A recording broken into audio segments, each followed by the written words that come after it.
Hey guys, it's your boy Cryptic, and today is a bit of a re-upgrade day.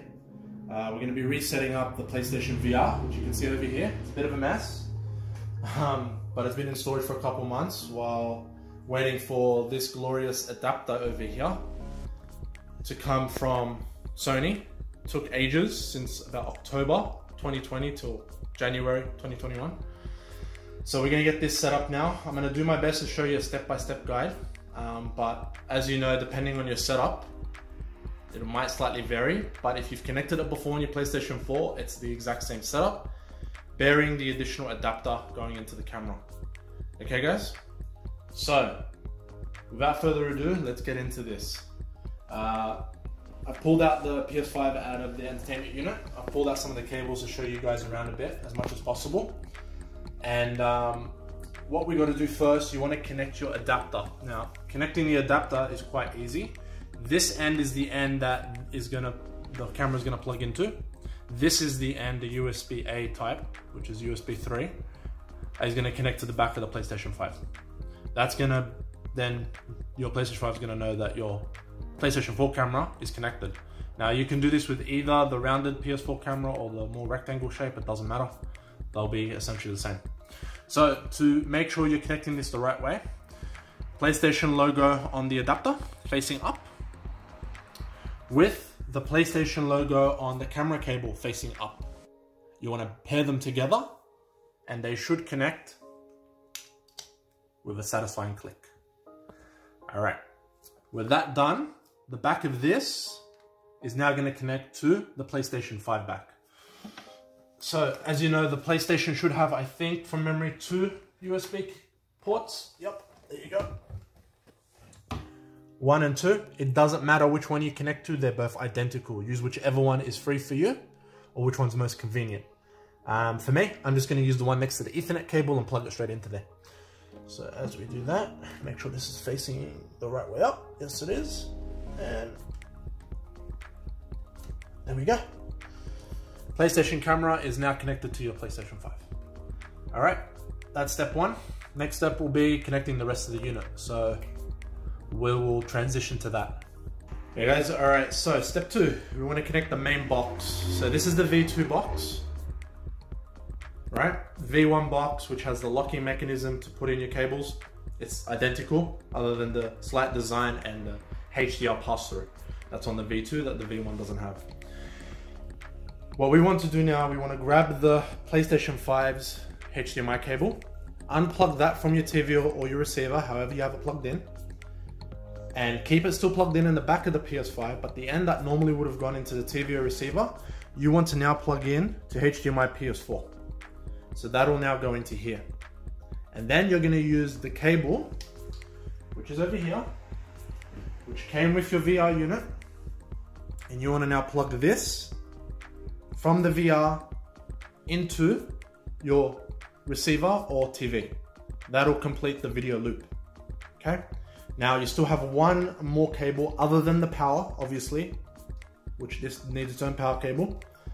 What you'll need to do, included in your box, is cable number 2, which is the micro USB cable, which runs additional data and power to the unit, right? To do the 3D audio for the VR headset. So this now plugs in to here, which will then have the other end plugging into your other port in the back of the PlayStation 5.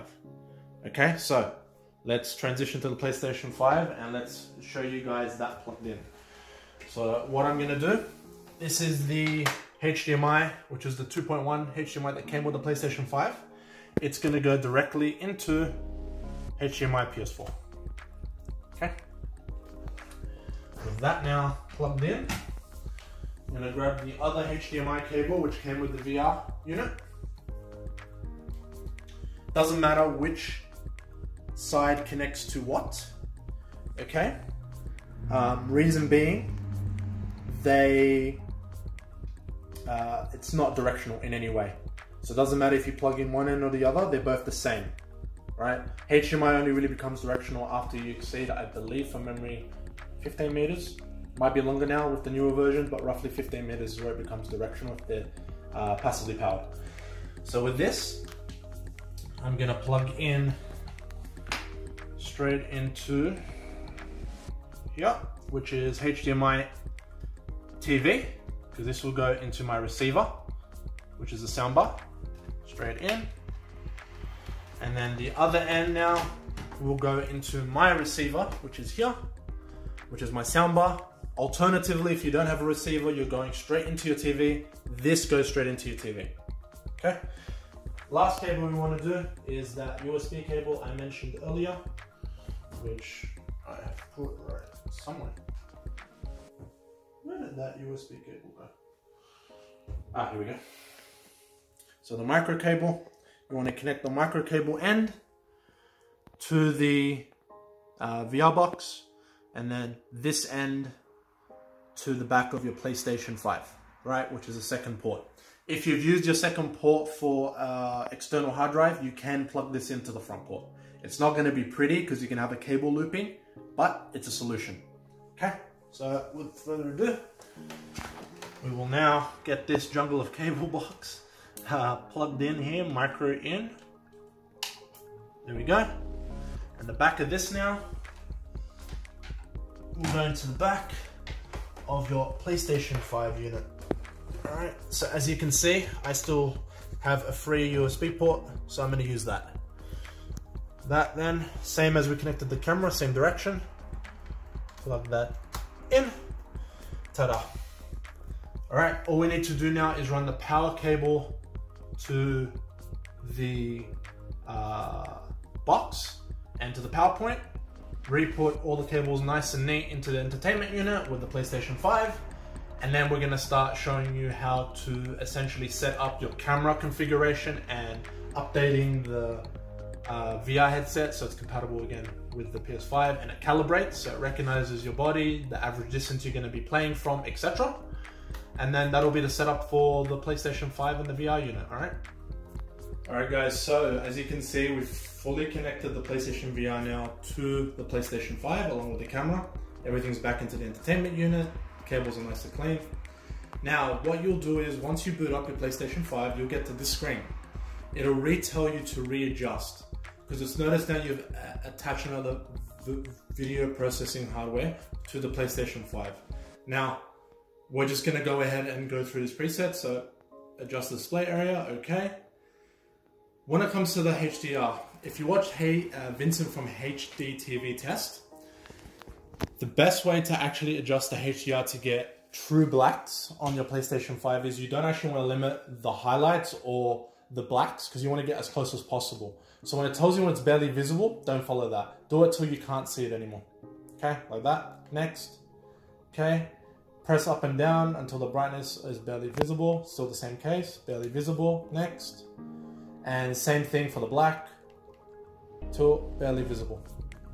Okay. We're on the home now. Now we wanted to recognize the PlayStation camera. So if the beautiful camera woman will move aside, we're gonna get this sort of set up now. So we want to go to settings, and then we want to go, I believe, accessories from memory, camera.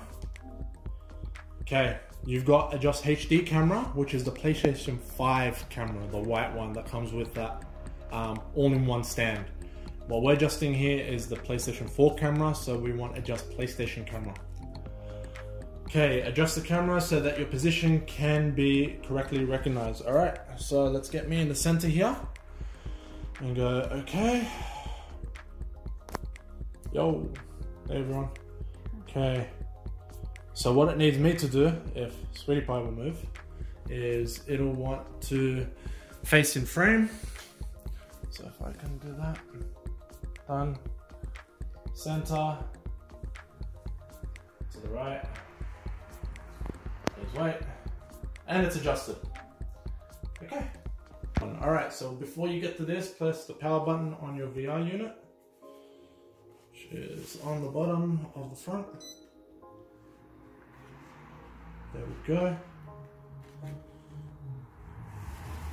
Let's get this running. I haven't used the VR in so long. Okay.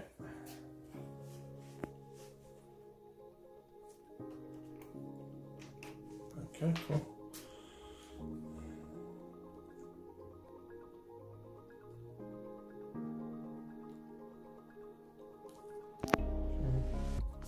Update now if you haven't played it in a while. Update, downloading, it's about 10 megs, not that large. Installing, do not turn off your system, which is obvious. You don't want anything to corrupt or just fail the install.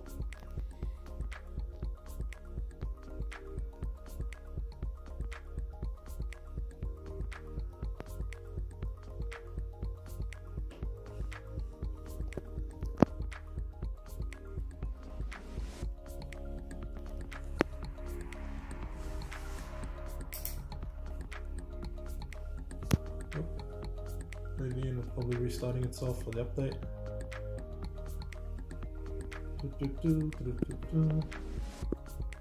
Yeah, you can see a loading circle. Oh, there we go, PlayStation VR. Hey. Let's start setting up your PlayStation VR. Next. Warning. Yep, next. Alright, now what it wants you to do now is adjust the camera. So wherever you're going to be playing, it wants you to adjust by pressing the options button so that you are center now. Okay, so maybe a little bit more back because your head and shoulders need to be at a particular position. We do it from standing, maybe. Usually, traditionally, I never used to sit too far away.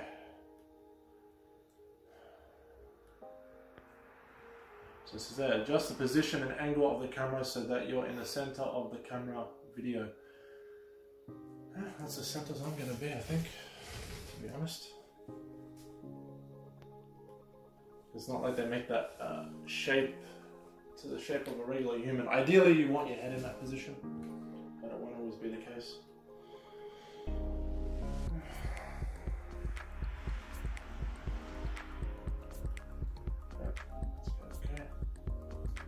Headphones plugged in. Yeah. Next. Pull out.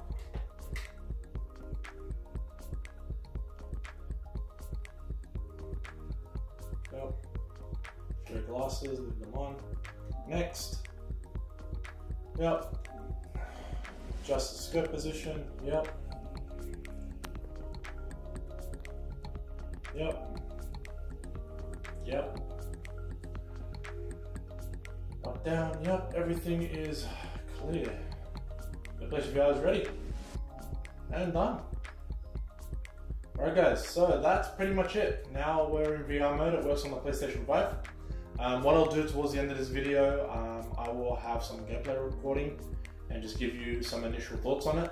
And I'll probably follow that up with another video going into further detail on the improvements of playing the VR, PlayStation VR on a PS5 as opposed to a PlayStation 4 base or PlayStation 4 Pro. Loading times, visual fidelity, clarity, etc. So yeah guys, with everything said, that's pretty much how you set up the PlayStation VR with your PlayStation 5. Alright guys, so we've got Blood and Truth on PlayStation VR running at the moment. Probably the best example to see if this is any better on the PlayStation 5 than PS4 Pro or the base PS4. So far control-wise everything works. I've noticed that wow, that is loud. I noticed that the DualSense controller seems to work in Blood and Truth, even though it's not supposed to. Menu-wise anyway. I don't know if it'll do any motion tracking, etc. But it is working. What I can notice, though, I am using the move controls at the moment, textures are so much clearer. Load-in times are super quick.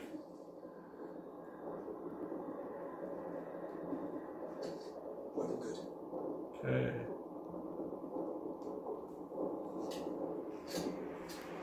I haven't played this in a while. Starting a fresh game.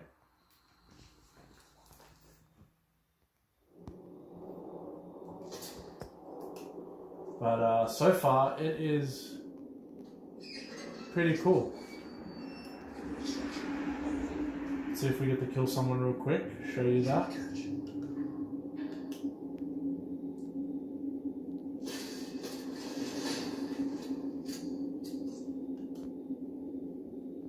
Lost the weapon.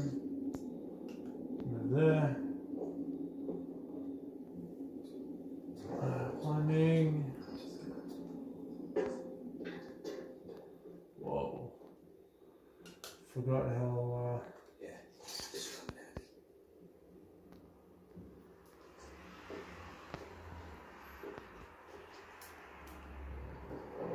Learning how to play this again. Always fun. Alright, I think we're finally going to get into some combat here.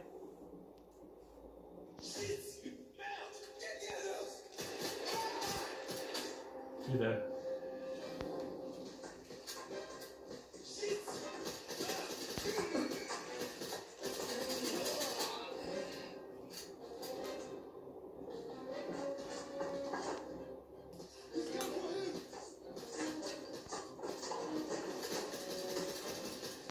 As you can see, I'm pretty crappy at the game.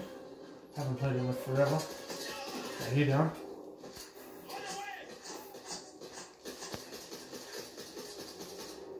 Pretty sure if you can look down the sight, should be able to hit it. But overall, game loads pretty good. Move forward. Ooh. Boom, you're dead. In the head. In the chest. Load up again. Ooh. Dangerous guy in yellow. And blue. Oh, duck. The guy in green. There he is. There we go.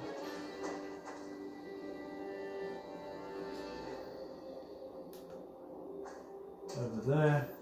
But yeah, overall, loading times are super quick because the SSD. Textures are higher resolution's a lot higher as well. And yeah, it's fantastic. Definitely worth playing the PlayStation VR onto the PS5. So yeah, if I can grab the right tool set. With that said, guys, thank you for watching. And if you've enjoyed the video, hit the like button. Click subscribe if you're not subscribed. Share the video if you know anyone who's interested in VR content. And yeah, let's just have a hell of a time playing VR. I'll catch you guys next time. See ya.